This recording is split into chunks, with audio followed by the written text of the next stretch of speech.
I'd like to acknowledge the traditional owners and custodians of the land on which we work and live, the Turrbal and Yuggera people. I'd also like to acknowledge the Yugambeh people from the lands of the Gold Coast where I was raised. Jingeri Jimbalong, hello friends, and thank you for taking care of these beautiful lands over many thousands of years. I'd also like to acknowledge our First Nations colleagues joining us today online. I acknowledge your customs, cultures, connections with country, kin and community, and elders, both past and present. For those online, please feel free to join us in acknowledging country where you are today through the chat function as well. So again, I'd really like to thank you all for your interest today in our Research and Evaluation Network. We've generated a lot of interest with over 106 registrations from a range of community service organisations, universities and some government representatives. We have an abundance of expertise online, from CEOs to research and project officers, program managers, quality managers, biostatisticians, engagement officers, data analysts and students. In particular, thank you to our QCOSS members for joining us today. I'd really like to acknowledge the work that you do with communities, and I really look forward to working with you further in the future. I'd also like to do some quick introductions of my colleagues online today. So we have Scott Brown, our QCOSS Director for Research and Advice, as well as I've got my colleague Michael Conan here, who's our Administration and Project Support Officer, and thank you for your tech support today. I'd also like to acknowledge Ben Bollard, our the Chief Information Officer from Communify, for his contribution to the network last year as our honorary guest speaker. I'd also like to acknowledge a former colleague and friend online today, Anna Sheehan. And my name is Amy Dellett. I'm the Data and Reporting Analyst in the Research and Advice team here at QCOSS. My role at QCOSS is to coordinate these research and evaluation meetings, as well as develop and maintain a data management system that incorporates a range of data sources, both quantitative and qualitative, to provide meaningful analysis that supports the development of evidence-based decision-making and reports. Prior to working at QCOSS, I worked for the Queensland Government Statistician's Office, and before that, I worked for the peak body for Aboriginal and Community Controlled Health Services in Queensland, the Queensland Aboriginal and Islander Health Council. So again, I'm very excited to facilitate this discussion today. We have the opportunity as a peak body to bring together people from across sectors with diverse expertise, perspectives, strengths, and experiences. So for the network, the intention is really to adopt a strengths-based participatory focus that leverages, draws on, and values current knowledge, expertise, and capabilities that already exist within the sector. We have all come here today with a shared purpose, an opportunity to collaborate and share knowledge in the areas of research and evaluation, with the aim of more effectively using community sector resources, including data infrastructure, to promote improved outcomes. In terms of membership, these network meetings are open to everyone, as they're about sharing resources and collaboration. However, social service staff in research and evaluation roles are particularly encouraged to attend. We'll also attach the terms of reference again with the resources that we sent out after the meeting for any new or existing members who wish to review them. So to join, if you have any questions you'd like to follow up with, please email our team at research@qcoss.org.au. So this year, we're really tailoring our research and evaluation network activities to focus on data capacity strengthening and supports. And we've structured these activities, including the topics for these webinars, around 5 domains. So that is data infrastructure, data impact, data capability, data access, and data governance. And these domains were selected and informed by the Swinburne University of Technology Building Data Capacity in the Not-for-Profit Sector Report that was released in November last year. So as well as that report, and it's the ongoing work that we've conducted with the sector, including our data system case studies last year, and our data evidence and evaluation needs assessment surveys. And these have really informed the work that we are going to provide and deliver to the network. And I've included the link to the Swinburne report for anyone who would like to read it in further detail. So the focus of today's session is around data infrastructure. So to improve services for vulnerable and at-risk populations, we need robust, useful data systems. Measuring outcomes requires data infrastructure that supports organisations and programs to be able to capture, analyse, report and share data efficiently and effectively. Data infrastructure includes data extraction software, analysis tools, and the interoperability between systems. It encompasses both front-end client management systems and back-end digital technology and software that allows for automation and extract, transform, and load processes. Data infrastructure and systems need to be interoperable within existing systems and support community service staff in ways that do not add an additional burden to service delivery. When used well, technology can increase staff efficiency, improve service delivery, and save us time and money. So the report I referred to earlier, the Building Data Capacity in the Not-for-Profit Sector, highlights that while data infrastructure for government entities and corporate sectors are often well-resourced, not-for-profit organisations are far less equipped with the capacity to systematically collect, process and analyse data generated as part of everyday operations. The infrastructure to capture and analyse data required by organisations to measure outcomes and report to government is often underfunded and under-resourced, particularly for small and medium not-for-profit organisations. So I thought we could frame our discussions around today around these 4 points. So what comes to mind when you think about data infrastructure? What are the challenges you face in your role in terms of data infrastructure? How can we overcome some of these challenges? And what kind of support and resources would you like to receive to assist you to access and use data infrastructure, systems and information technology that is relevant to your work? So feel free to add any comments that you'd like or thoughts around these points to contribute to the discussion in the chat pane. So I thought first off, we'd start with a really simple poll. So we'll just bring up the poll now. And thank you. It's my first time using poll on Zoom, sorry guys. So are you using systems, infrastructure and or technology to record, store, extract, analyze or distribute data or information in your work? This is a really simple question just to start off the conversation. So yes, no, not sure or not relevant. I'll give you a few seconds to record your answer and then we'll share the results with the group.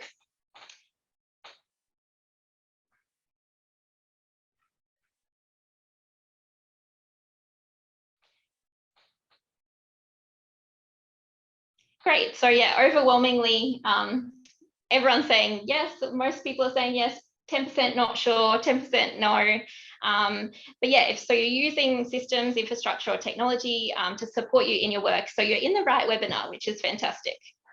So the next point I thought, so we'll just say, sorry, we'll close off the poll now. Thank you. I'll just close that and go on to the next slide. There we go. What comes to mind when you think about data infrastructure? What is it and how do we define it? So in the Swinburne report, the authors define data infrastructure as the technical means and operational mechanisms for the storage, sharing and consumption of data across network platforms.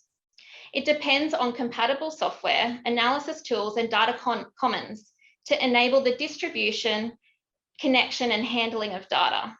It's not about discrete systems, but about networks and gateways comprised of shifting relations among databases, protocols, classification systems, procedures, processes, user interfaces, and other elements involved in the making and use of data. So I think this definition is quite complex and it really highlights the intricacies and the processes involved and the technical skills and capabilities involved with navigating and optimizing data systems. So for me, data infrastructure is the software, technology, and tools that allow me to do my job as a data analyst more efficiently. So whether you are in research, evaluation, frontline service delivery, management, or a coordination role, all of us will be faced with having to use and understand data infrastructure and information systems. So I'm going to do another poll. Very exciting. Let's test this out and see if it works again. Very excited about those first results. I guess the reason why we're asking these questions is that it gives us all an opportunity to reflect on where we are at with our own journey in terms of the use of data and the infrastructure and systems that exist that support or perhaps hinder us for that use. So I just thought we'd do some check-in questions. So the first one is, how would you rate your understanding to access and use data infrastructure, systems and information technology that is relevant to your work? So 5 is the highest score, 1 is the lowest score. So yeah, what do you think? How would you rate your current understanding? And then we've got kind of like a 3-tier structure to this question as well. So that's around understanding, and then the next ones are around confidence and capability.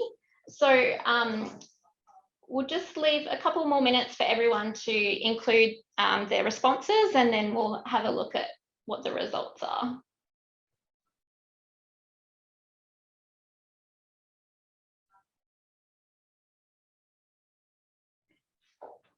Yeah, so it kind of looks like everyone seems to have like a reasonable understanding, but no one's kind of rating themselves as a 5. So we're all really modest, which is good to know. So we might scroll down for the next one, which is around confidence. So that's slightly different to understanding. So you might feel like you really understand data infrastructure and systems and tools and technology, but maybe your confidence isn't so high. So if we can see if we can scroll down. Yeah, great. So probably quite similar results to understanding. So slightly more people saying 4, they're reasonably confident, which is wonderful. And then the last one is around capability. So how would you rate your capability to access and use data infrastructure, systems and information technology that is relevant to your work? So again, everyone's kind of sitting around that median 3 or 4 mark, which is really good. So I think it's great to identify and check in like where we're all at and understand where we're at as individuals and as a collective group of where our strengths and weaknesses lie and how we can tailor our supports and resources to address some of those needs. And we'll also use these questions through the next series of webinars as well, just to kind of do a check-in and evaluate, how we're going with our activities delivering to the network. So I'll close those polling questions now. There we go. So in the next slides, I'm going to draw on data from the latest Info Exchange Digital Technology in the Not-for-Profit Sector report. The report is an annual research project which is now in its 6th year. It aims to better understand how not-for-profit organisations across Australia and New Zealand are using technology and identify where areas of growth and improvement is needed. The report was published in November last year and includes results from 650 organisations, 73% from Australia and 26% from New Zealand.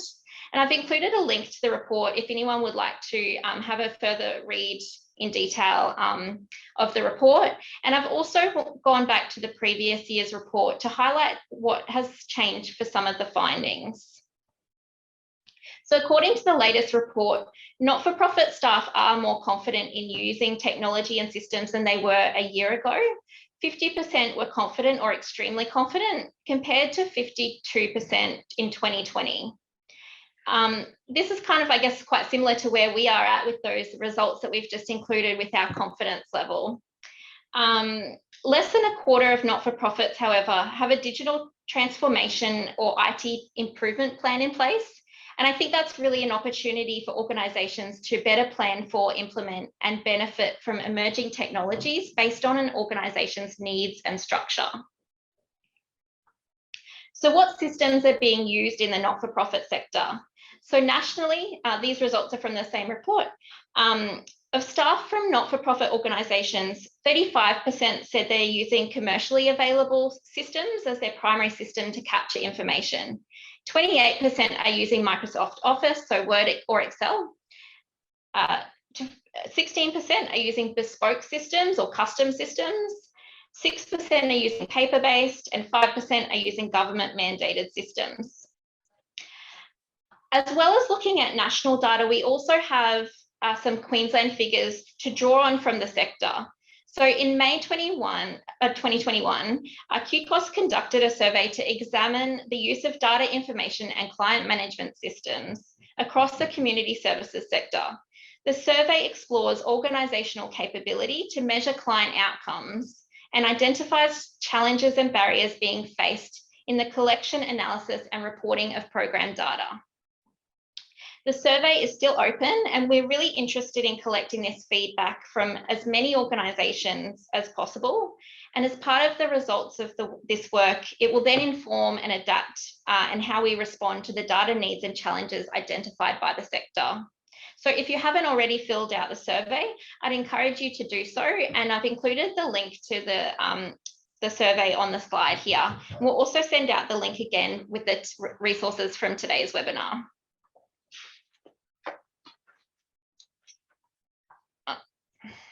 So for Queensland, for the management of client information systems, there are 26 software systems being used by organisations, and 10 organisations were using more than one software system.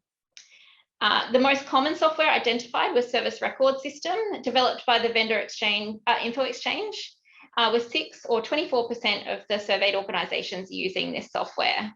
And then along with SRS, Info Exchange also manages the software systems for ARC, the Advice, Referrals and Case Management, SHIP, the Specialist Homelessness Information Platform, and the YSCIS, the Youth Support Client Information System.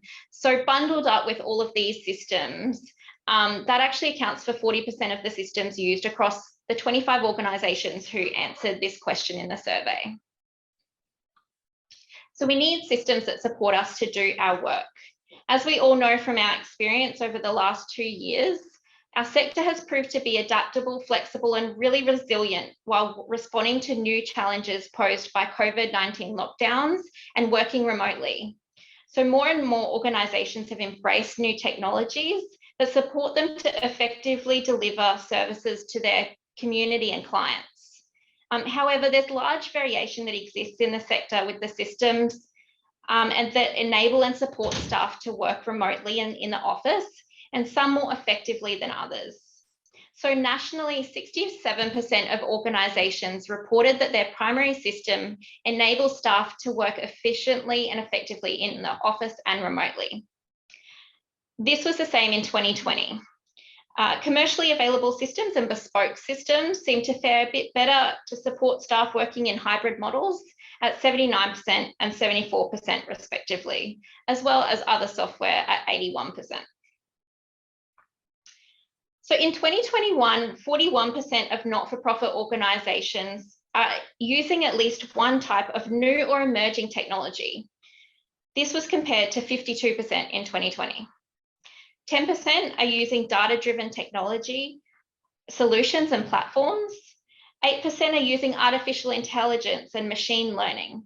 6% are using data analytics and big data. This is surprising. I would have thought that more organisations would select that as an option. And 4% are using open API, so application programming interface. So what are the challenges you face in your role in terms of data infrastructure? Nationally, 37% of not-for-profit staff said that access to affordable tech resources was a challenge. That was an increase of 3% from 2020. 28% said keeping up to date with IT changes was a challenge, also an increase of 3% from 2020. 23% said making the most of the cloud was a challenge. 15% said their ability to recover from an IT disaster was a challenge. And that was an increase of 6% from 2020. So that's potentially a really emerging field of challenges for not-for-profit sectors.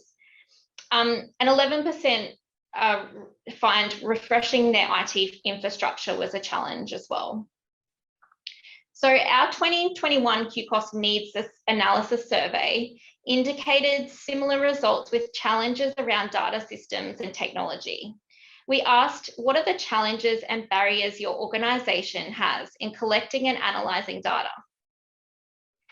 Barriers identified included competing priorities and positions underfunded or not funded to do analysis work. There was also a lot of responses that highlighted that software systems and data infrastructure were particularly challenging. So 44% of responders said software systems do not capture the information they required. 19% said identified that other software issues, including interoperability and connectivity, and 16% said they were having issues with data security and storage issues. So how can we overcome some of these challenges?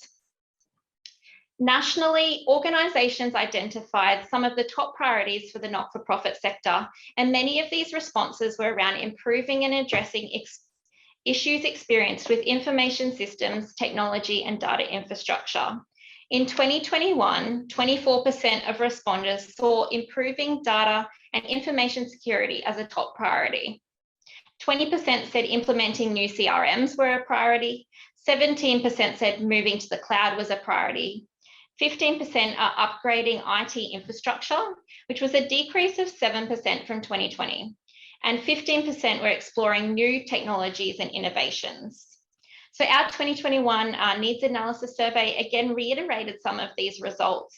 So when we asked, what support does your organisation require to improve data quality, organisations highlighted the need for access to support and investment around software and systems. Organisations said they wanted support with data systems for sharing, access and data management across multiple centres. They also wanted support around analysing data requirements, identifying potential new systems, and support with implementation to the rollout of new systems and alignment with existing systems.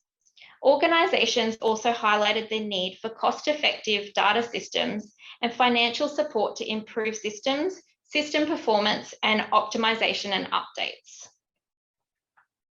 So we need systems that capture the information required to support and inform our work. Nationally, 65% of organisations said their primary system allows them to capture information about their clients and services. And this was a decrease from 71% in 2020. So as you can see in the chart, there was a variation again in the results across the different software being used. Commercially available systems and bespoke systems seem to fare better to support staff to capture the information on their clients at 80% and 77% respectively. We also need systems that support outcome measurement. Nationally, only 38% of organisations reported that their primary system helps them to understand and measure the impact and outcomes of their services, a decrease from 44% last year. So to me, this kind of seems like we're going backwards as a sector in terms of measuring outcomes. And again, commercially available systems and bespoke systems seem to fare better in enabling staff to measure service impact and outcomes at 45% and 47% respectively. Government mandated systems also fared okay with 42%. And these results really indicate that greater support is needed for organisations in outcome measurement. So with impact measurement fresh in our minds, I'd like to warmly welcome our guest speaker for this session. It's my pleasure to introduce Elizabeth Rose Ahearn. She's the Amplify Social Impact Online Manager, Centre for Social Impact at UNSW. So Rose is a mixed methods researcher with expertise in community sector, program evaluation, psychometrics, program design and implementation.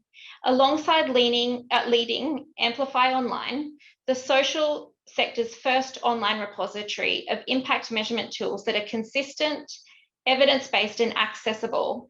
Rose is also the lead workshop facilitator at CSI UNSW, directing evaluation readiness and training workshops for small, medium, and large not-for-profits. She's also undertaking her PhD in social impact evaluation, aiming to identify the research methodologies which can generate the greatest overall benefit for the community sector, while also completing a secondment in the social impact investment with the New South Wales Department of Social Services. It sounds like you're a really busy girl, Rose. Thank you so much for joining us, and we'll just hand it over to you and make you a presenter of the next session for the demo. Thank you, Amy. It sounds quite ridiculous when you rattle it off like that. Yeah, no wonder I'm tired. But no, it's all impact measurement and outcomes measurement for the social sector. So it all links up really nicely, and I'm really happy to be speaking to you all today. I'm coming from Gubbi Gubbi country and would like to acknowledge the unceded lands that I'm on, and also the Bedegal and Gadigal people of the Eora Nation on whose unceded lands the University of New South Wales is situated. So some of you may have heard of Amplify Online before. We launched in mid-March after a lot of discussion about what it is and where it's coming for a few years, but it's finally out there. I'm going to put first off the link in the chat. Some of the organisations registered today are already on Amplify, but a lot haven't maybe seen it before, so really excited to be able to show you today. So in 2015, CSI launched the Amplify sort of research suite. It's got several components, including our insights report. So there's the housing and homelessness insights report, education, financial wellbeing, which you may have all heard of before. We've also had systems change events, for example, the Constellation Project, and a few others in relation to our main areas. But what we're talking about today, of course, in relation to all that interesting information that Amy just showed, is the Amplify Online platform. So Amplify Online was really designed to address a lot of those issues that Amy really well summarised today. And it's really interesting to see that some of that more recent research is showing that those trends are still there. Working out what system to use is incredibly hard. Once you do get onto systems, historically, they often didn't have indicators or actual ways of measuring your outcomes. So you were still kind of at stage one anyway. And then getting through to data analysis and understanding, we just measured all this stuff. What does it actually mean? What should we do about it? Is really difficult. But so we built Amplify Online to directly address a lot of those issues. So Amplify Online consists of two components, Indicator Engine and Yardstick. Indicator Engine launched in March, and we've got over 230 organisations signed up already. It's a completely free to use for the next, it's about 12 months for nonprofit organisations, at which stage it will still be completely free for all organisations under 5 million in annual income based on their ACNC submission, and a really affordable fee structure for all nonprofit service delivery organisations. Yardstick, the second component, is being built now, and it will be launched at the end of this year. But let me jump in first to Indicator Engine and show you what I'm talking about, because it's very abstract until you actually see it. So basically, Indicator Engine is an online repository of outcome measurement tools, so actual survey tools that you can use to design and build surveys and distribute them out to your client group. So this is what it looks like when you first get onto the platform. You have this sort of blank information. You've got two options for how to get started. You can either invite users, so invite your colleagues along, start collaborating on this, or create your first program, which is where the interesting survey stuff happens. So we'll go there. So we'll call this the family project, and let's say they work with 320 people a year. So this next stage, lost my thing. So what we do here, we know that actually working out what are you meant to be measuring is one of the hardest obstacles to get over. So we've created this really simple program aim search, which through putting in, your program statement, your mission statement, or even you can cut and paste parts of your theory of change, it automatically pulls up key outcome areas that the platform recommends you measure.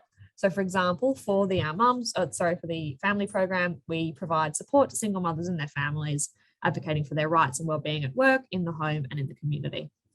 The platform automatically recommends, based on that, employment, job satisfaction, mental health, health service access, quality of life, diet and physical activity, infant and child health, alcohol, tobacco, and other drug consumption, social networks, and personal rights. So this is not another outcome framework. This is just a thematic grouping of the outcome indicators that we have. So there's over 500 in our bank, and this is the areas that they fall into. So across education, employment and finance, health and well-being, housing and homelessness, social cohesion, climate and energy, and then demographic and process indicators. So the platform will often push this sort of recommendation at you, but you can always reject it and proceed as you want to. So for example, I can delete alcohol, tobacco, and other drug consumption there, and then add in maybe some housing indicators, for example. So once that's done, you've got your branding messages. So your surveys show consistently to your clients, and then you can select your locations. So this is down to the LGA2 level. We'll say all of Queensland for now. And then also the cohorts. So the reason that we collect this information about how many people you're working with, where you're working, and who you're working with is so that when yardstick comes through, we're able to offer really interesting and useful comparison between programs. So if we are ever doing program comparison or model comparison, we won't be comparing a remote program working on family support, for example, versus a regional program working on mental health. So that's why we collect this information. This is from the Our Community Classy list. So again, some useful linkages for anyone using that platform as well. So once that's wrapped up, that's your program roughly summarized. And then you finish it and it'll be showing up here on your homepage. You select your program and then go create new survey. So this can be our intake survey for our families. Put in your survey description there, the branding stuff again, to make sure that, you know, sort of your welcome and your thank you message for your clients or recipients. And then there's 3 ways of building a survey. So the first is a manual process. You get this completely blank screen, or survey builder forever. You know, anyone who's got a bit more experience in survey design might want to start that way. The next way, which is the exciting one, is called Smart Assistant. So that automatically takes the program outcomes that were identified in that first stage and recommends a survey for you. So this is the exciting part. So straight away, it's pushed some demographic indicators, date of birth, gender, ancestry, and language, and then outcome indicators in relation to those outcomes. So we've got job characteristics, example, job status and employment seeking, work hours, job satisfaction, psychological distress, that's the K10 mental health measure, access to healthcare, life satisfaction, etc.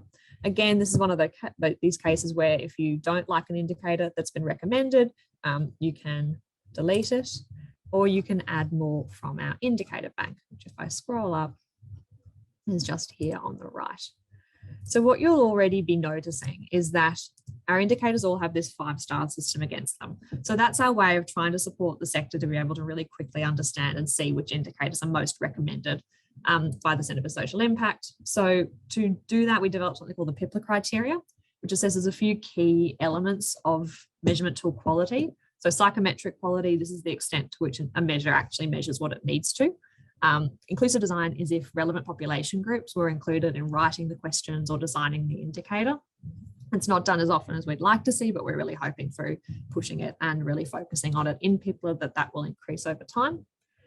Population data is if it corresponds back to a population survey. So for example, the ABS or the Hilda survey, the length, so the shorter the better. There's a bit of a rumor that indicators need to be really long. They don't. You can have really, really short surveys and still measure the outcomes that you need to.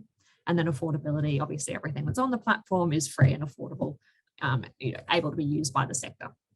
As an example of what this star does, so we've got 2 social support indicators. This one's the Duke social support, which does not have population data, but has this kind of questions. So sort of access to social support. Conversely, we've got this one, which is from Hilda. So it does have representative population data that can be used for benchmarking. And it has slightly different questions. So that's the kind of back and forth discussion you can have within your teams about working out which indicators you want to use. So again, you can add in the ones that you do want, remove the ones that you don't. We also have custom questions on the platform. So if you do have any indicators or measurement tools you've been using for a really long time within your programs, you don't need to get rid of them. You can just add them into the platform yourself. The other survey build option that we've got is user framework. So for example, at the moment, we've just got the Sustainable Development Goals, but we are speaking with quite a few peak bodies at the moment and funders about getting their preferred measurement approaches hosted on the platform. So if you were to click the SDGs, you'd automatically have this quite long survey built. There are quite a few SDGs, but straight away you can see zero poverty with the financial crisis indicator, no hunger with the food insecurity, etc. So once that's done, you're able to select your consent form, review the survey, and then finalize it. Once that's done, there's 3 ways of sending out a survey on the platform. The first is your standard sort of email distribution where you upload a recipient list and send that out via email. The next 2 are kiosk and offline mode. I'll just open up an existing kiosk. So for example, this is what it looks like. Kiosk has been designed for either sort of face-to-face distribution. For example, if someone has accessibility issues, it would generally benefit from having a support worker or case manager sitting with them while they complete the survey. It's also a really great thing that you can just have open in a front of office scenario, for example, and have people collected as they come through. It looks like that. This is what all survey distributions look like, by the way. Offline mode, which is the 3rd way of distributing a survey, looks just like kiosk.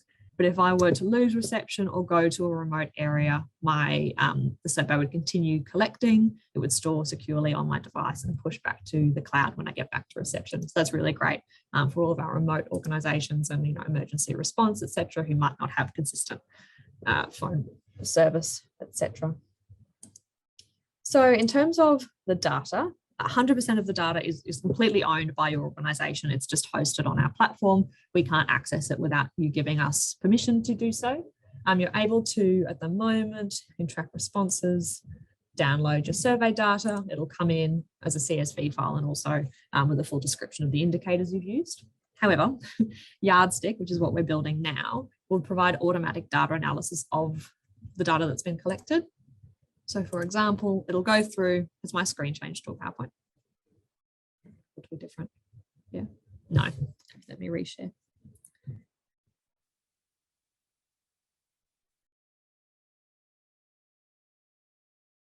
Hopefully that works now. Yeah. Okay, so it looks the same sort of flow through, easy to use process as indicator engine, but at the most basic level, it'll give you these histograms about who has responded to your survey. Then it'll give you averages and confidence intervals. Then between time point analysis, so for example, this is intake versus 6 months. So in this case, for the youth program, you can see that there has been a significant improvement for mental health over the 6-month period, and that's excellent. And that's the kind of really great accountability information that we need to be able to do our reporting. Then you can do between groups analysis. So this is by gender. So for example, you can see here that male mental health is significantly higher than people who are non-binary, other, or preferred not to say. Then you can do between time point and group analysis. So for example, this is intake to 6 months between different genders. And then also we'll be adding in benchmarks. So this is because we've used the K10, which has HILDA data, population data and benchmarking abilities. We can see here the intake to the 6 month, how your program's gone for different groups and how you compare to the population average. So this is that evaluative evidence that we really need to be able to see where our program can improve, what it's doing well in, and what it can do better for. So overall, the platform really offers that sort of end-to-end data analysis, data collection and analysis platform that can be really difficult for organisations to access. Typically, to get this kind of research done, you would need to get an academic or a research organisation on board, and a lot of that work is now freely available to access for those small nonprofits and really low cost for the large ones. We really recommend, now that it's launched, just sign up for the platform and we'll give you plenty of notice pre the fees being implemented. But as I said earlier, they've been designed to be really affordable for the nonprofit sector. So that is, I believe, the overview of that. Are there any questions? Sorry, I'm saying that you're saying that link's not working. I must have left something out. Any other questions? Yeah, Amy, that's the right one. Should be the right one.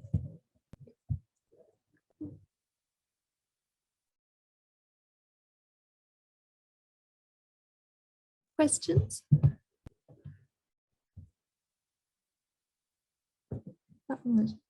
Yeah.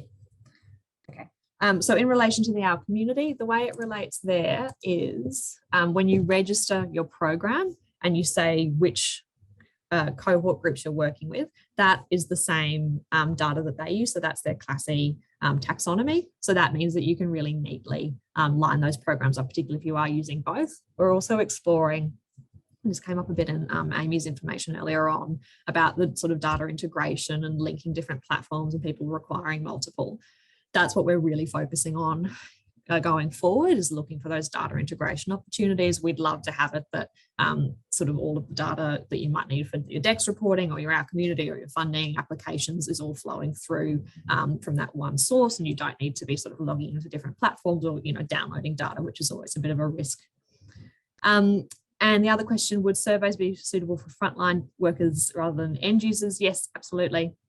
Basically, the platform can be used to measure any intervention or program that has been designed to change an outcome or to, you know, to improve social impact or anything like that. So for example, a staff wellbeing initiative, you could definitely measure that via here. I know that we've got a few indicators as well on the platform about volunteer wellbeing, for example, and volunteer burnout. So that's really great for some of those cases. So yeah, definitely, it doesn't just have to be your clients or your beneficiaries. It can be really anyone that you're looking to shift outcomes for.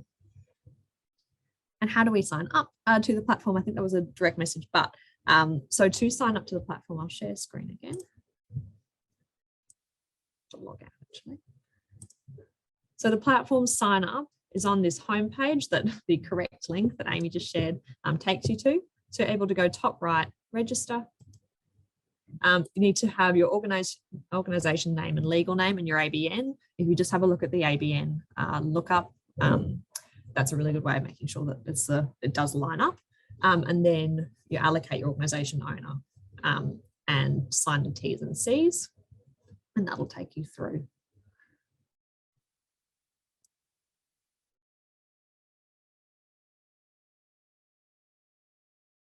Any other questions?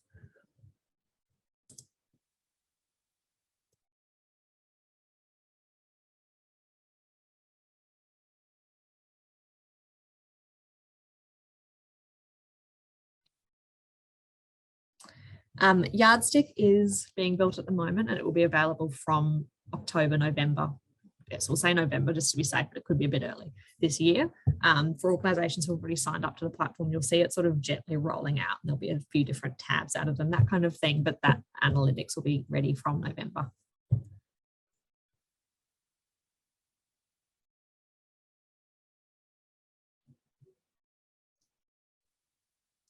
Yes. So in terms of, so the question there about sign up and adhere of associated costs, we've just started our fee consultation sessions now. So that'll be going out first off to sort of a closer network and then out to all existing users and then more broadly. In terms of fees, it's completely free to use for organisations with an annual income less than 5 million. And then there's a tiered system from there upwards. QCOSS actually has seen those fees. So I don't know if they've got any comments about how they're looking, but they've thoroughly been designed to make them really affordable. The other things, so for example, the highest fee group is the organisations with more than 100 million, and there's 2 tiers within that as well. But for example, say that for the first time ever, you have an income of $5 million and $10. There will be a process as well for writing to CSI and saying we're not actually, that's not our normal income, or you know, this or that's happened, so we can't actually afford the fee structure that we've been allocated to, and you can downgrade.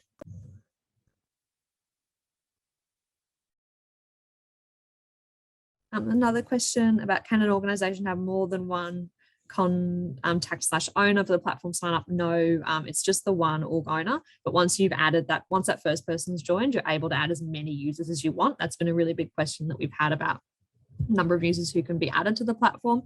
It's fairly unlimited. So you can have sort of your second person who still has the full delegation to use all of the platform and all the different user account levels.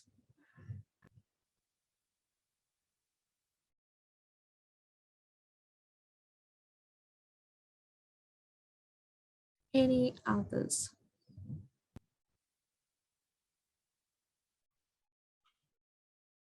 Did you want to go through how you can set up different permissions, Rose? Yeah, sure. Cool. Okay.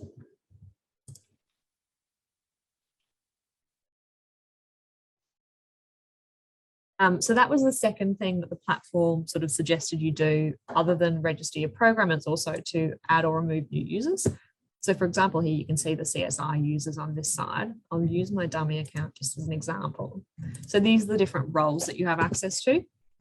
So if you wanted someone else who had the full sort of organization owner level of access, you'd be able to add them and sort of they'd be able to get access to entire parts of the platform. The other things that you can do would be, for example, to just give someone access to research and frameworks. And so what that will then look like when I log back out again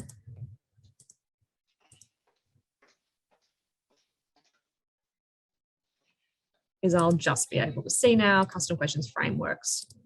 And so I'll just be able to view the indicators. So that's a really good one for organizations who might have, it could be maybe a research assistant on board or even an intern. So this way they'd be able to see the indicators and sort of start building surveys, but without accessing client information or sending out surveys.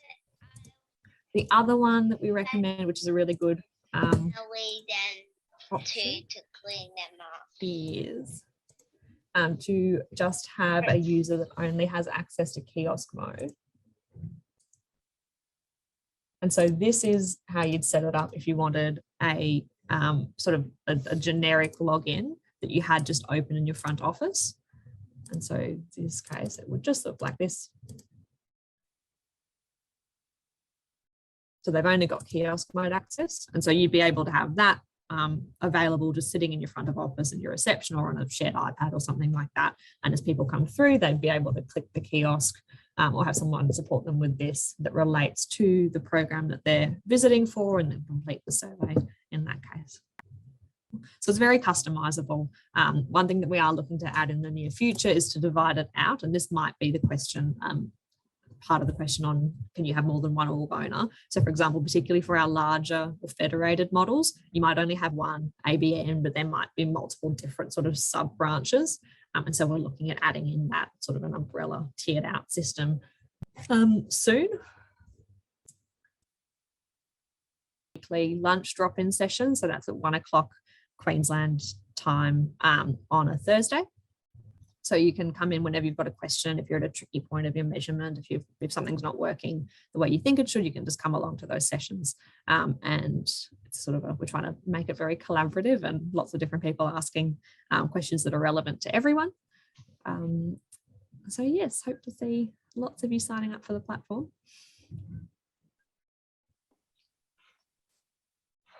One question about how we differ from the outcomes engine. The main difference from the outcomes engine, so our community are a partner of ours.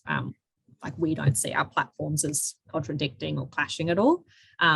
We have, so basically, obviously our community suite is about supporting funders to be able to access the information they need, whereas ours is about supporting the sector to be able to collect that information. So it's more than it'll link. We've also got, a lot, we've got sort of the indicator bank, and then also I'd say the fee structure is quite different. But again, it's that sort of different uses for either a funder or an organisation itself. Thank you. It.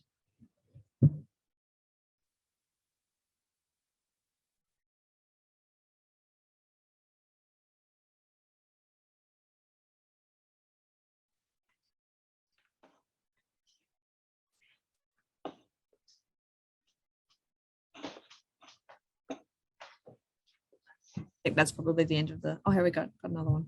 Is it possible to transfer our surveys from another platform into Amplify? Yes, it's a bit of a tedious process at the moment. You can reach out if you've got sort of a really strong existing outcomes measurement approach or framework. Please do reach out to CSI. There's a few different things that we can do to support you with that. At the moment, sort of the basic way of doing it is to go into the platform, find the indicators that are common between our platform and your existing measurement and add them in, and then add additional ones as a custom question. What we are looking at doing though, so most of our indicators have come from the national data surveys or from previous work CSI's done. So a lot of the indicators really relate to those sort of key outcome areas that organisations are wanting to shift. Our big gap at the moment is actually around some of those process indicators. So for example, client satisfaction, ease of access, staff member retention, that kind of thing. And so we're actually looking to gather some more of those indicators. So if you've got any of them in your existing frameworks, please do reach out, and we'd love to have a look over them and possibly upload them to the platform.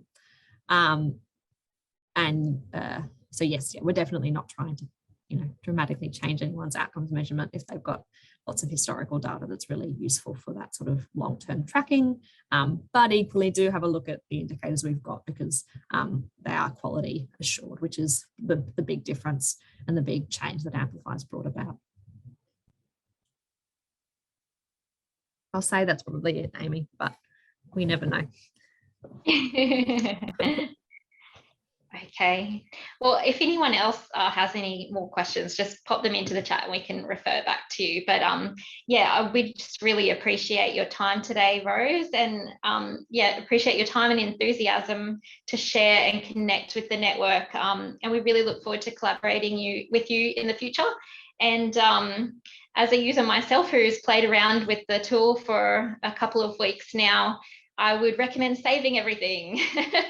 I lost, just kind of like when you're entering information, click through and make sure you click save, and then you can always go back and edit your responses later, because there's a couple of times I lost some of my details that I was inputting because I was timing out or focusing on something else. So yeah, it'd be really great to hear, if anyone is online today and have used the tool, if they wanted to provide any feedback, we'd be really open to have, we've got some time now to have a bit more of a discussion.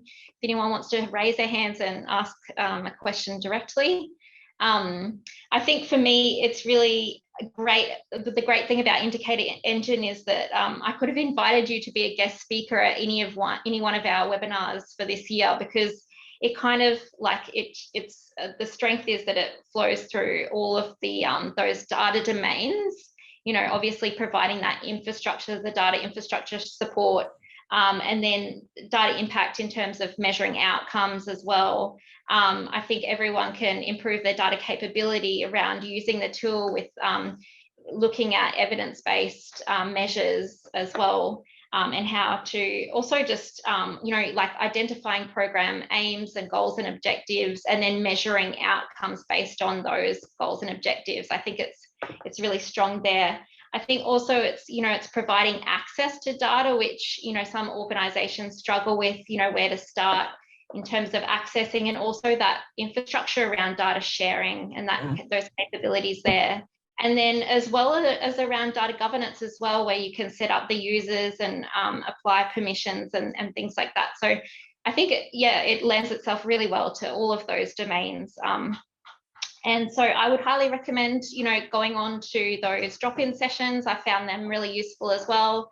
And feel free to reach out with anyone, if you want more support in using the tool. And Rose is very wonderful and amazing and happy to help out. So we might just go back to sharing my last screen. I'll just share screen. Let's try see if this works.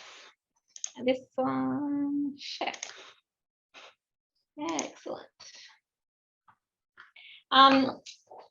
So just, I guess, a general wrap up for today. Oh, am I on mute? No? Okay. Sorry, guys. So these research and evaluation network meetings are a really great opportunity to share resources and collaborate as a sector. And I'd really welcome your involvement and encourage the opportunity to become engaged with the network further. We're really keen to hear from members about how you're collecting, analysing and reporting and sharing data. And if you're interested in being a guest speaker at one of our next network meetings, please get in touch. We'd really love to hear from you. Also, if you'd like to make any suggestions on future topics you'd like us to discuss at these network meetings, feel free to pop them in the chat comments or get in touch with us directly after the webinar. So yeah, we've got exciting news to announce. Our next Research and Evaluation Network webinar, which is on the 26th, to register for the next event, and we'll also circulate that again. So the link is live and you're able to register through to that now. The link is live and you're able to register through to that now. And thanks everyone for staying online and engaging with us in these webinars. And we have 2 final polls to finish up for today. So I just wanted to check if there's any other chats coming through. I think we're all. I'll close that off now. Thanks everyone. Have a nice day.